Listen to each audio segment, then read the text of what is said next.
Cascade Hoops Talk, Billy D. Join us on Twitter, Cascade Hoop Talk.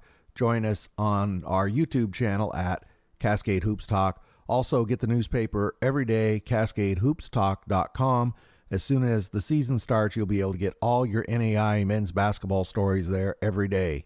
Today, we're thrilled to have Josh Gamblin, the head coach at Mid-America Christian. He's beginning his 6th season there.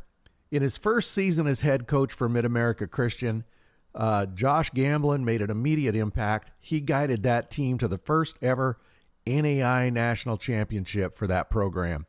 And he did it with a thrilling overtime victory over what was then number 1 ranked Georgetown, Kentucky.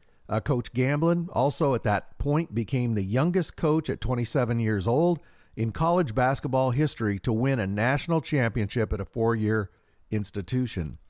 Coach Gamblin was also named the 2015-16 Raleigh's NAI Division I Men's Basketball Coach of the Year. And in June this year, Coach Gamblin was recognized by Silver Waves Media as part of their 50 impactful D2 NAI coaches. Now, last season, Mid-America Christian had what many believe to be their best team ever. They went 30-2. They received the program's first ever number 1 seed in the NAI tournament. They won the Sooner Athletic Championship with a 19-1 record. Coach Gamblin, he played his college basketball at Southwestern Christian University. He was twice a varsity captain. He was named the SCU Male Newcomer of the Year. He was selected as the team MVP in 2011.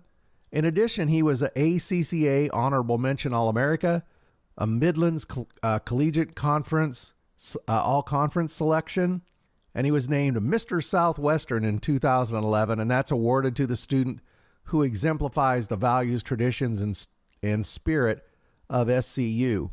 He was also awarded the Midlands Collegiate Conference Scholar Athlete Award. He graduated from SCU in 2011, Bachelor of Arts in English. He's currently enrolled in IAA Master's Program at the University of Oklahoma. Welcome, Coach Gamblin. Thank you very much for being on the show. Bill, thanks for having me. It's truly my pleasure. So, Coach, you played your college basketball at Southwestern Christian. You had a pretty good playing career there. Can you just start by talking about, what was it that, drove you to play there? What was behind that choice, and just talk about your time there. Sure. I played for a great coach in Mark Arthur, who's now the women's coach there, has been the AD for a long time. He retired from men's coaching not long after I graduated, but outstanding person, loved SCU. I grew up most of my life in Oklahoma City, and SCU's in the middle of Oklahoma City in a suburb called Bethany, Oklahoma.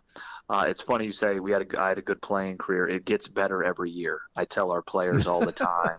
I averaged more points. Everything is more each year, but it was it was a really, really fun time. The relationships from that time in my life are still very, very important to me. One of my former teammates, Brandon Rollins, was my assistant here at MacU for our first 4 years, and then he just took that job over there as the head coach. So get to compete against him twice a year there in our league. So a very special time, and parents got to see all the games, so I'll always have a lot of love. It'll always hold a special place in my heart at SCU. So, Coach, what was it in your background, or was there a certain mentor, or when in the world did you decide you wanted to torture yourself and become a basketball coach? That's a great question. My dad coached me in baseball growing up. Also coached me a little bit in basketball. So if I had a mentor, it would definitely be him. But I just felt like that was always my calling. I knew professional basketball as a player wasn't in the cards for me, unfortunately. But just have always been drawn to the game. Feel like that's what the Lord has wanted me to do with my life. So I've really enjoyed it. Like you said, there's ups and downs, but the truly unique thing is the relational side of it. You get My wife and I joke all the time. We have 100 kids now that have graduated from our program, and Miles and Dahlia have big brothers all over the place. So I just feel like it's always been my calling. I don't know if there was ever a time or place. I mean, I went to college and planned on being a teacher and a coach at the high school level, and it just kind of worked out that I've ended up at the college level, and I've been very thankful for it. Before we leave your college days, I said it in your introduction, but you were named Mr. Southwestern in 2011. I mean, you got to tell us what that's all about. That's a great question. I don't know. Somebody must have got in there and cheated on the voting or something for me to get it. I was, Southwestern's a very small school. Maybe there was only like 8 guys, and somehow they were blind and they chose me. But yeah, somehow I snuck that one out. I'm not sure how. But what is the award meant? Well, it's I think it's there's the senior male and female that represents the values that SCU would like their students to represent the best. But again, however, my teammates must have got in there and rigged it for me to win. I'm not quite sure how I did, but thankful that I did. And honestly, I had totally forgotten about that. I don't even know where that is. So, yeah, I need to go home and tell my wife I'm Mr. Southwestern. She'll probably make me cook dinner and clean the house. Yeah, you got to remind her every so often. So you get done with playing, and you said you had this drive or desire to be a coach. You had a pretty interesting journey in basketball. Yeah. You've done work with the Clippers. You've assisted at the University of Oklahoma, over at Southwestern Christian where you played, and you've been heavily involved in youth basketball. Right. Can you just talk about the journey that you've had? Yeah. And it really started my junior year in college. I met a guy in LA, and he was a video coordinator for the Los Angeles Clippers at the time. And we just kind of talked through what that was. And it sounded something that, that I really would enjoy doing. Loved the game, knew I wanted to be a coach at the time.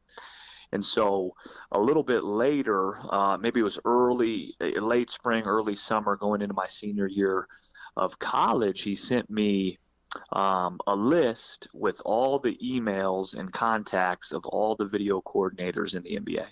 And so I put together, the small resume that I had, the cover letter that I had, and I sent out emails for a better part of a year and a half.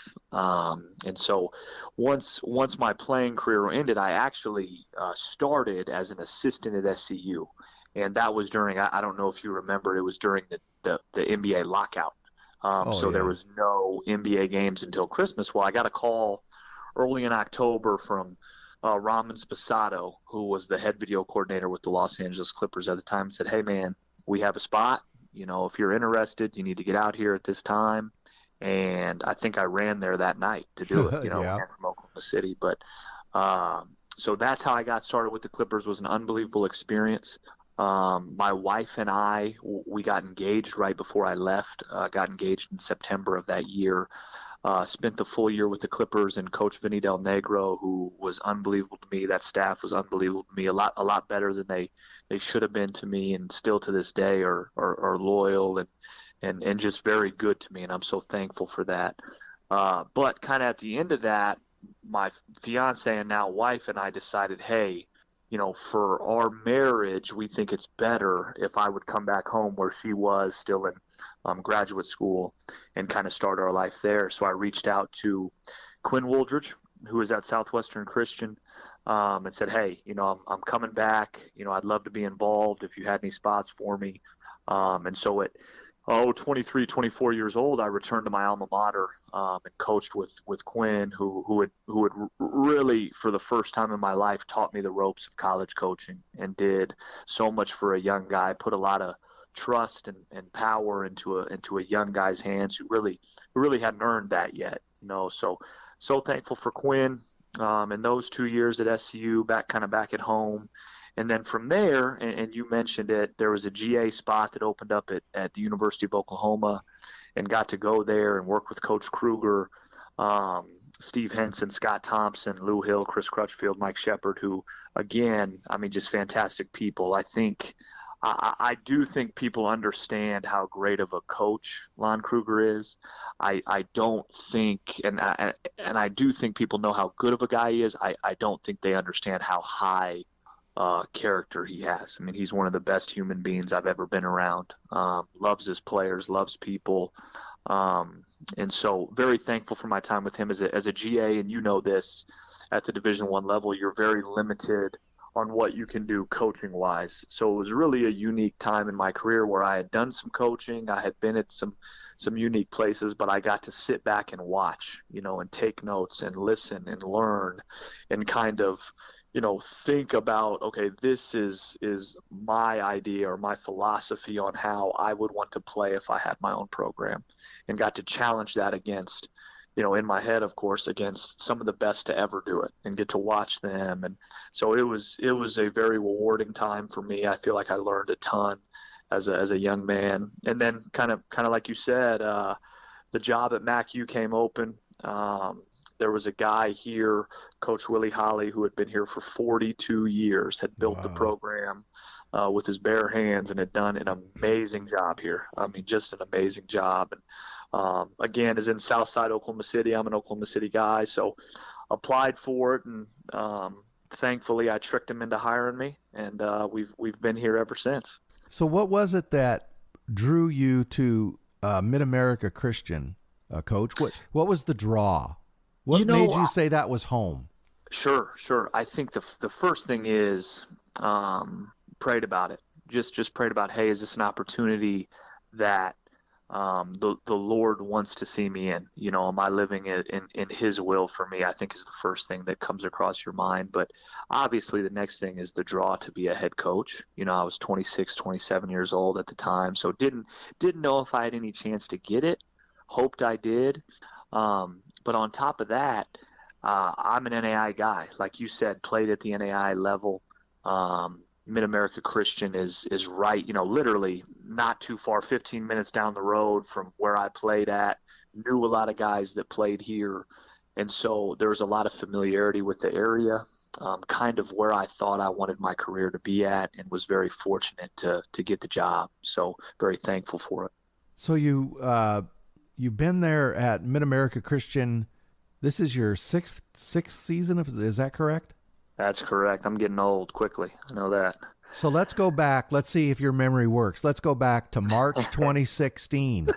There was a night in March in 2016 that you happened to win an overtime game against Georgetown. It was ranked number 1 in the country that night. And that night you won the first ever national championship for Mid-America Christian. Talk about that.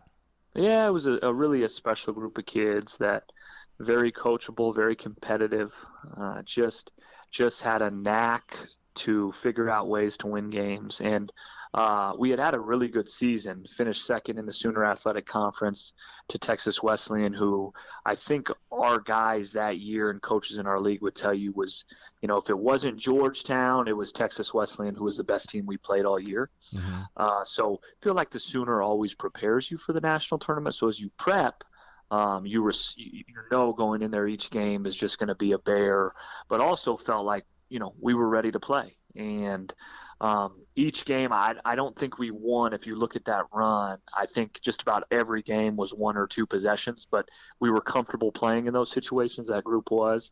And so, played Georgetown, and, it was the story of 2 halves. I thought Georgetown really shot it well in the first half, played really well. Obviously, Coach Briggs does a fantastic job. And so we got it to our pace a little more in the second half. They had a big, maybe the best big I've seen at our level still to this day. And they had a really, really good guard, Noah Cottrell. So they were really good. And so it was back and forth and went into overtime. And Malcolm Mann, with 4 seconds to go, made, the biggest shot in school history probably. Made a kind of a tough running floater off the glass that felt like it was on the rim for about 2 hours, and then finally dropped in. Well, what a heck of a run, and then, as you know, you were named National Coach of the Year that year. You brought home the national championship, and that was your first year as a head coach. Nowhere to go but down then. I mean, you should have just retired at that point. You know what's funny? I had 3 or 4 kind of mentors tell me the exact same thing, So, yeah, it was a special run. I think anytime you've won, those don't cross your mind as much. That next year we brought a pretty solid group of that championship group back, a pretty good number of them, a healthy number of them, and we went 16-16, and that's the year that to this day sticks out to me. That's the Okay. year you think about the most, and what I did wrong as a coach, where I went wrong. And so the highs are great. I think all coaches probably think about the lows more than anything. And so I probably think about year 2 more than any other year, and going into the 6th year here at MacU. You know what? I don't know if I know coaches understand this, but I don't think most people understand how difficult it is to get to a championship game. I mean, even to get to a Final Four, Right. it's just amazingly difficult. And you can have the best team in the country and lose in the 16 or the 32. I mean, everybody's that good. So just to get to the Final Four, and then it's a crapshoot. Who's on that night? Who's, do you have a guy with the flu? I mean, you don't know what's going to happen. So championships are very, very special. Right. Absolutely not. Go Coach, ahead. let's skip ahead to last season. It was a great season. There was a lot of observers down in your area feel that last season was the best Mid-America Christian team in program history. You Right. went 30-2. You had a number 1 seed. You began the season with a 20-game winning streak. Right. And then, statistically, you had one of the best years ever. Your scoring, and that's not the word I'm looking for, but, your margin of victory. Wow, Billy D. Just talk about that team last year. And you had some fantastic players that are graduating, too, and I'd like to talk about those guys, too. Sure. No, very. I think groups that have won, they have similar characteristics. Very competitive, very coachable. The group worked hard every day. We have a saying in our program that it's game 7 every single day. And I thought that the group really took that to heart. We had and you said it, a group that could score, all 3 levels could score over the top of you as well. And they loved each other. They really did. They loved each other. They showed up to work every day. They did it. I had very little to do with it. My staff and my players had a lot more to do with it than I did, but lost, 5 really, really good seniors off that group. So Ashford Golden, who was an All-American, one of the best scorers that I've ever seen at any level. Cedric Wright, who arguably is the best big to ever play at MacU. Devon Moore, who it was kind of like a microwave. I mean, he had a stretch here at our place against Langston where he made 5 threes in a row and the gym almost shut down. I mean, it was unreal. Kalen Woodson, who was a 4-year guy for us, who, like we said, he's smarter than all of us. He's going to be a doctor. And then Tori Young, who's now a volunteer assistant with me here, who didn't play much but is a winner, And so those guys did so much for our program. They worked their tail off. They represented our university with class. They loved one another and they loved the Lord. And so it was a blessing to me to be able to coach them. And like I said, they did it. I had very little to do with it. Well, it was a great year. You just mentioned those young men that are graduating. It's just a shame they didn't get a chance to play in the tournament. But I mean, everybody's in that situation. But boy, it still makes your heart go out for those guys that don't have any time left. It does, and I think I heard Anthony Grant say this, and the head coach at Dayton, regretful or grateful. And we chose as a team, as a program, to be grateful for the time we had together. And I think that's our group. Now, that doesn't mean it wasn't hard. It wasn't heartbreaking. That group felt like, they could do something special. Like you said, if you ask them, they're the best team in program history. Now, that 2016 team, and I would even say our 2018-19 team would say, hold on now, we're pretty good. But they deserved the chance to continue to play and didn't get to do it. But like you said, if 2020 taught us anything, it's that everything outside your relationship with Christ it's fleeting. It can end abruptly. And that's something I think probably most coaches teach to their players is, listen, basketball is fleeting. You better use it to help yourself out, because one day that ball is going to stop bouncing. So I think 2020 has taught us that very abruptly. Well, this season, your cupboard is not bare. You have an All-American and Terrence Jones coming back. He's from Dallas. Then you have a couple other starters. You want to just talk about your core group coming back?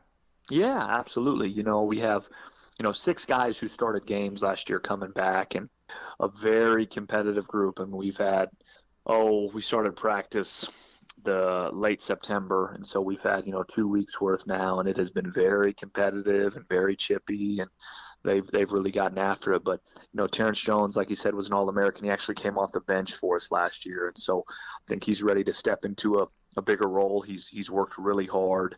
Dom Ford will probably go down as the winningest player in MACU history, and he just makes plays to win games. He's willing to make the right play every single time, regardless of if that does something for his personal stats, and I think that's the definition of a winner. Tony Dorsey may be the toughest player we've had in our program, a great leader, a great voice, and one of the best defenders we've had. But, Marvin Lowe started the last second half of the season. One set went down for us, and I thought played really well. Demarius Brooks, per minute, was maybe our best player. We just were so deep that he didn't get as many minutes as he should. Tony Kumanovich is a guy who redshirted for us last year but played for us 2 years ago, and we're excited to get him back. Carlos Slaughter's back, did a great job for us last year. And then, we brought in a really good group of kids who I think will be able to really contribute for us quickly as impact guys, whether they're transfer or high school guys.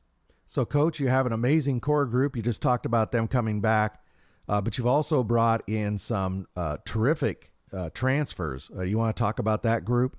Sure. I mean, I think and I think if you look across the country, and it used to be kind of an NAI specific thing in some regards, but I think even at the NCAA level, and I think it's continuing to go this way, it feels like every level is very transfer heavy right now, whether that's junior college transfers or 4-year transfers. So it seems like there's grown men all over the place playing, and we have had transfers here throughout our time. But Josiah Lewis is a guard out of Brooklyn, New York. He knows one of our former players, Justin Bogle, so we have a little bit of a pipeline there. But a unique player in the sense of he can just really go get it. Has great energy to him, can really score it, but can really pass it. I think he has an opportunity to be a really, really good player for us, a high-impact player for us, and just a great kid to be around. Derek Magia out of Heston, Kansas, Heston College, which is another place we've recruited from before. Malcolm Mann, who hit the biggest shot maybe in school history, is also from Heston College. So Derek brings us something different at the 5 spot. He can really shoot it. And so we're excited to initiate and kind of use that in our offensive system. Omar Boone's going to redshirt for us. He's actually a kid I coached on Team Griffin nearly 5 years ago. So it's funny how the Lord brings those relationships back around. But he's gonna redshirt. He's a biology major and only 2 years to graduate. But we also signed Caleb Briggs, who's a big time shooter out of Connor State, which is one of the better JUCOs here in the state of Oklahoma. So excited about those guys. And then we redshirted Malik Malone last year, who's with us, who I think talent-wise may be our most talented guy, and it may take him a little bit to kind of get to that place, but everybody in our program knows how good he's going to be, and that's a really unique piece for us, and I think has the chance to maybe put us over the top and give us some chance to win some games. So you have we talked about a great core group coming back. You really went out and filled the cupboard with some transfers, going to fill some holes for you. But you also went out to the high school level and brought in some good recruits. Do you think any of those may contribute this year? Yeah, I think a couple of them may have a chance to. They're as we speak, they're fighting for those minutes. Terrence Gaines is a Denison, Texas, which is just south of the border here in Oklahoma, Texas, the Red River there. But as good of a high school prospect as we've gotten in our time here, we've tried. We just have not been able to get high school player that we want here in our time. And so we've been pretty transfer heavy. So I think he's got a chance to be a really, really good player down the line for us. Connor Davis is an Oklahoma kid was a little bit under recruited because of his size, but can just electric with the ball in his hands, can really, really shoot it. Set some Oklahoma high school gyms on fire last year, had a couple games where he hit 11 threes and was all state. So excited about him. He's going to redshirt for us, it looks like. And then we have another one, John Coons, who's in a similar boat, who's a kind of a 6'5", 6'6" forward who will also redshirt for us. So really, really excited about those young pieces. Excited about, kind of the mixture of what we've developed, and, hoping it can all come together. So, Coach, a lot of people who listen to this show aren't familiar with the Sooner Athletic Conference. Can you talk a bit about the conference, what basketball is like in that conference, what the travel's like, things like that? Yeah, sure. I'm biased, and I'm sure every coach you have on here is biased towards their league. I do think the Sooner Athletic Conference has the most national championships of any NAI league, but I think it's the best. If not the best, it's up there. When you talk about programs like Texas Wesleyan, Oklahoma City, SAGU, Wayland Baptist, I think you can go down the line, USAO. There's several schools in our league that have won national championships. And so night in and night out, it is a battle. I mean, everybody's good. Southwestern Christian, Central Christian, Oklahoma Panhandle State. I mean, again, everybody can beat you on a given night. And that's really hard. It's a grind. However, I think like a lot of leagues, I do think it prepares you for the postseason.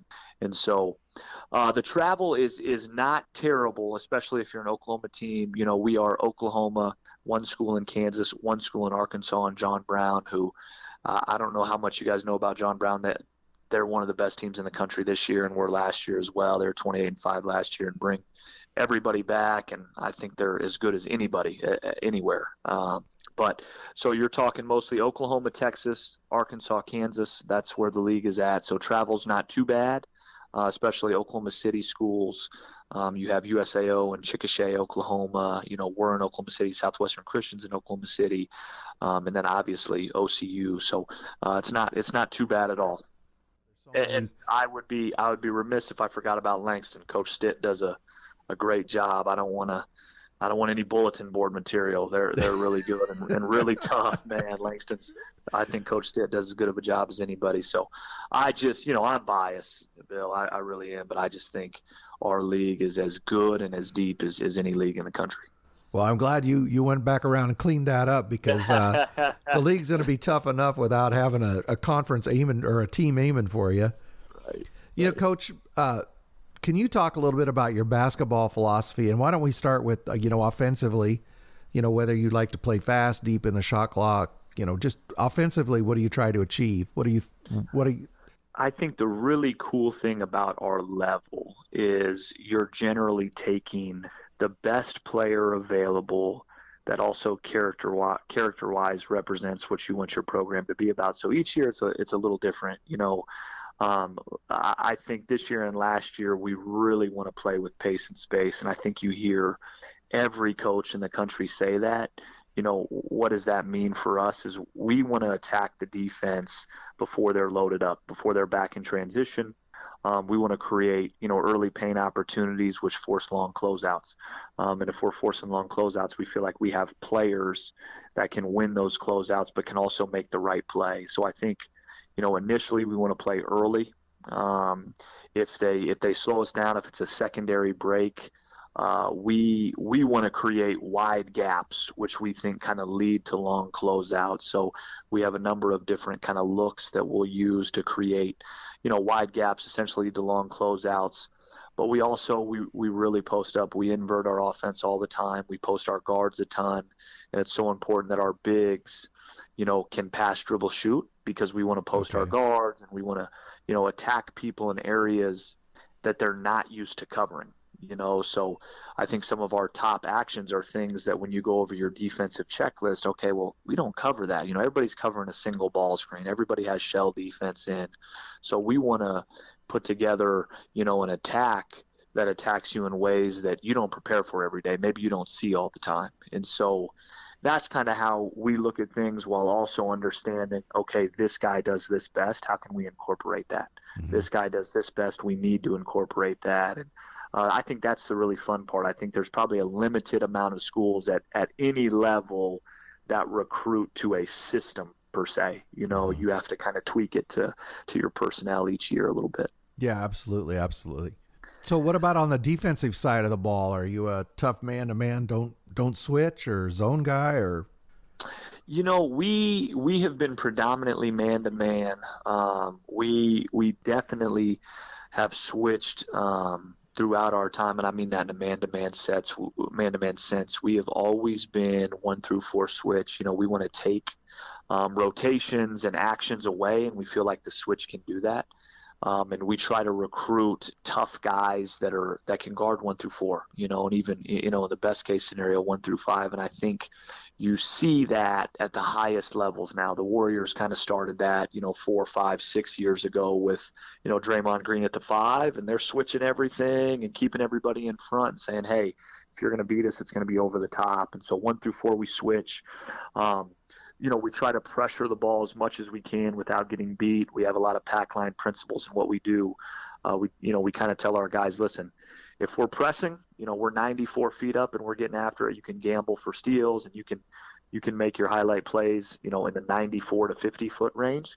When we get into half court, we sit down and we say, listen, we're going to take everything away. You're going to beat us with the contested jumper. Our hope is that contested jumper is from 2-point range. You know, there's a saying, you know, in our program, and I'm sure in a ton of programs, nothing we made up. It's something we stole, but it's the long 2 will not beat you, but it will get you beat if you take too many of them. Mm-hmm. So, you know, I don't think we're analytics driven in a crazy sense, but you know, we want to take the rim away. We want to take the 3-point line away, not let people get in the paint, and make sure we're contesting shots and then finishing possessions. You know, I'll probably say this wrong, and Colby Blaine will probably call me immediately and correct me, but that's kind of what College of Idaho tries to do. They'll pack it in. They don't want to give you anything in the paint. They're gonna come at you hard on the 3-point line, and you know, they want to say, if you're gonna beat us, you know, go ahead and beat us with a 19-foot jumper. Right. Yeah. Right. And that's that. He's been pretty darn successful too. So it's a good. He's won a lot. So yeah, they have they're like defensively they're amazing. He's done a great job there. So, Coach, talk about you know, what is it going to take for Mid-America Christian to have a good season? What are the keys for you this year? Well, I mean, I think it always takes a little bit of luck. So let's start with that, health, and especially in 2020 with all the things going on. But you know, we talk about loving one another and being tougher than everybody else. And if you do those 2 things, I think everything else falls in line. You know, to be tough, you got to work really, really hard. And there's a sense of urgency in everything we want to try to accomplish. Like we said, it's game 7 every single day. You know, we don't know if we're going to get to play a game. You know, there's a time we had no idea if we're going to play. You know, now we're 2 weeks away. We're going to be tipping it off, and we're so thankful for that.